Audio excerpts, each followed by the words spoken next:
Este tema tenemos en nuestra línea telefónica a la senadora del PRI, Vanessa Rubio, quien además cabe señalar es ex subsecretaria de Hacienda y Crédito Público. Gracias por estar con nosotros, bienvenida.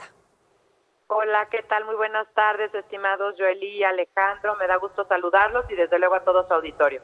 Con estos precios del petróleo en este momento, ¿cómo se registra? ¿Como un ingreso o como un egreso? Mira, Joely, realmente, como bien decían, hay que repensar la industria petrolera, tanto mundial como nacional. Miren, esta semana ha habido mucha volatilidad en los precios internacionales del petróleo. Que haya mucha volatilidad es que de repente suban y de repente bajen.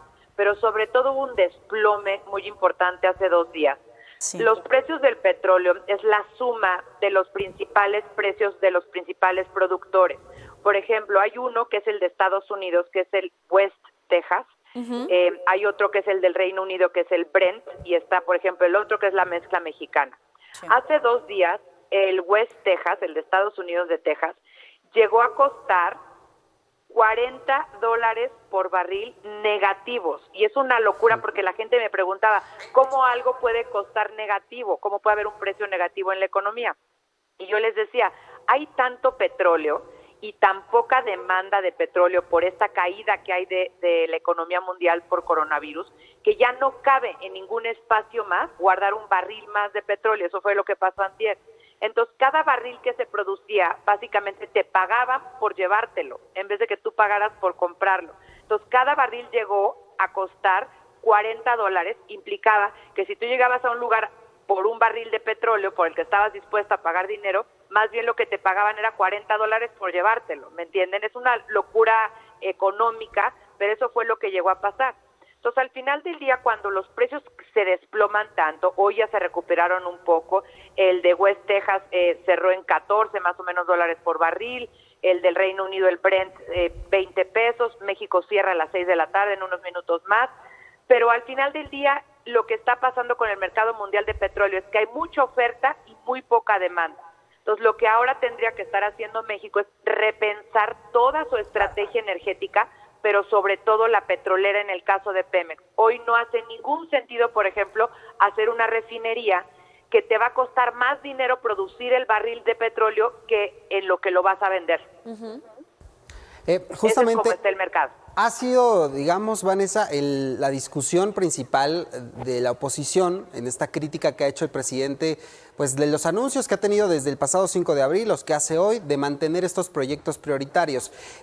Incluso el diputado Enrique Ochoa decía que pues sí veía viable seguir construyendo refinerías, pero con inversión privada. En este momento debería destinarse esos recursos al sector salud. ¿Cómo enfrentar este tema de la caída del petróleo para el ciudadano común? Las implicaciones que va a tener en el bolsillo del ciudadano que nos está viendo en este momento. Las implicaciones que tienen los proyectos cuando no son viables son muy claras, nos cuestan a los mexicanos. Y les quiero comentar, Alejandro y Joely, no es un tema de ideología, seamos muy prácticos. Ustedes hablaban de que yo tengo experiencia en la Secretaría de Hacienda, de hecho estuve ahí 14 años. Miren, si ahorita nosotros queremos, les voy a proponer a ustedes, a Joely y a Alejandro, vamos a hacer un negocio, vamos a poner una zapatería. Necesito que Joely ponga 5 pesos, Alejandro 5 pesos, Vanessa va a poner 5 pesos. Tenemos 15 pesos y le vamos a dar trabajo a 3 zapateros. Y si yo les digo, bueno, en un año, ¿cuánto creen que vamos a ganar? 2 pesos. ¿Le entrarían al negocio o no? Claro que no. La respuesta es que no. Pero y si yo la respuesta que les estoy dando, pero es que le estamos dando trabajo a 2 zapateros, pues me dirían, sí, pero nos está costando darle trabajo. O sea, no es un negocio rentable. Entonces, eso es lo mismo. El mismo ejemplo de la zapatería que les acabo de poner es el ejemplo de la refinería Dos Bocas. Sí, es cierto, va a dar empleo, pero nos va a costar a los mexicanos que dé empleo.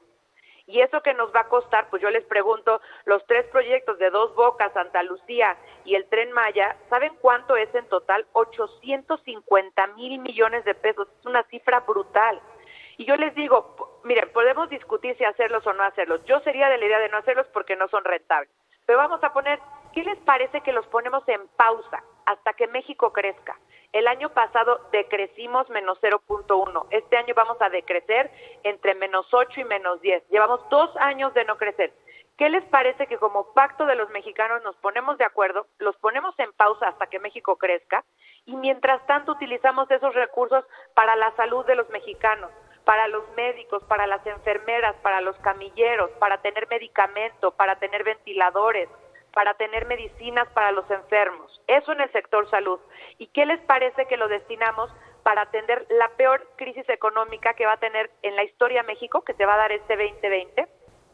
Y con eso apoyamos a cuánta gente que nos debe de estar escuchando ahorita, que se le acabó el empleo, que no está vendiendo, que no encuentran cómo encontrar el sustento diario para su casa.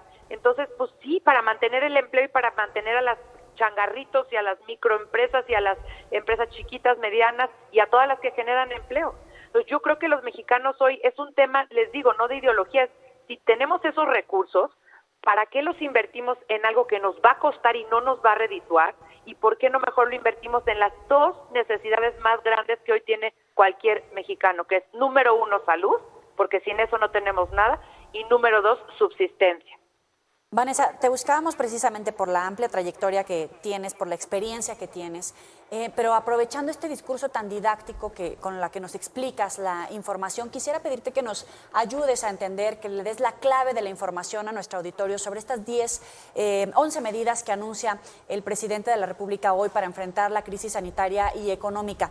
Habla de desaparecer 10 subsecretarías. Esto pasa por modificar la estructura orgánica de la Administración Pública Federal, pero ¿es legal? ¿Cuáles son los pasos a seguir antes de que se emita este decreto y que pueda ser efectivo y resulte en alguna consecuencia benéfica o perjudicial para los mexicanos?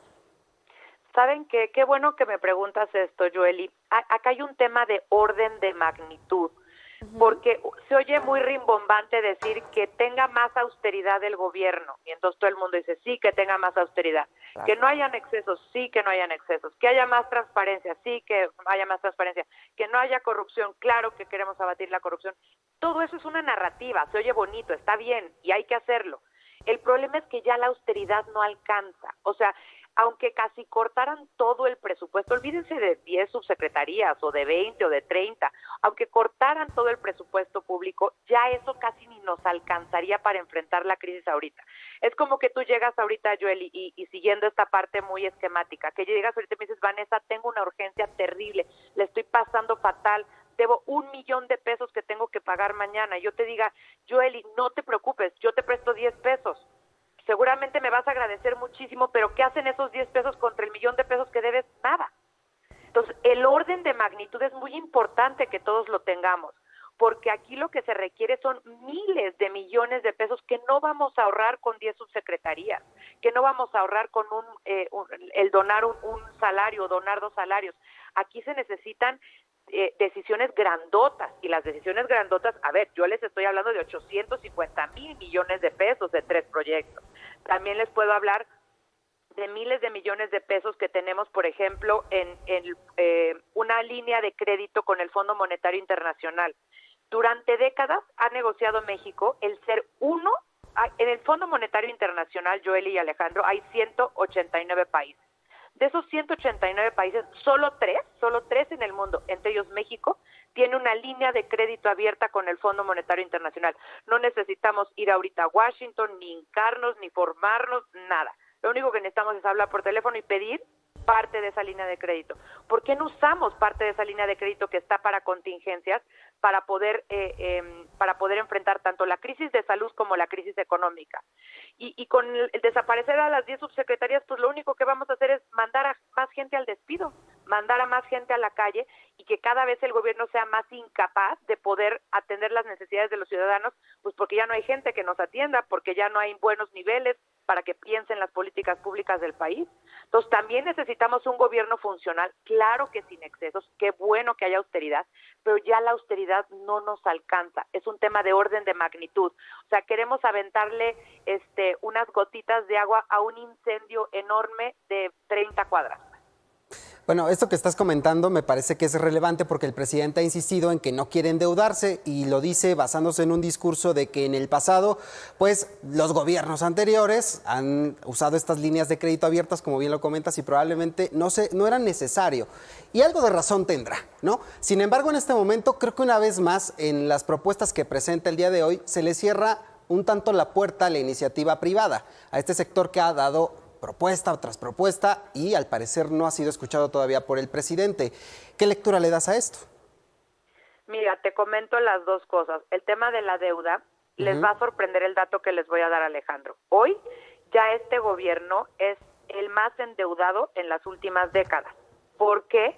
Porque la deuda se mide en proporción a tu PIB, en proporción a qué tamaño tienes la economía. No es lo mismo si debes 10 y tu ingreso es 10, a que si debes 10 y tu ingreso es 100, a que si debes 10 y tu ingreso es 1000. Entonces sí depende de tus ingresos el tamaño de la deuda.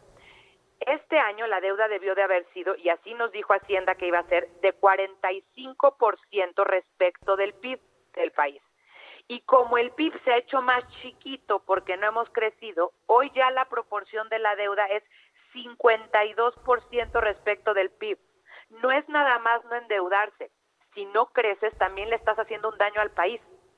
Entonces necesitamos volver a orientar la ruta de crecimiento para crecer. Muchos me decían, oye, pero es que ustedes crecieron antes, cuando te tocó a ti ser subsecretaria, 2.5%. Es cierto, debimos de haber crecido más, sin duda. O sea, el país debe de crecer más de 2.5.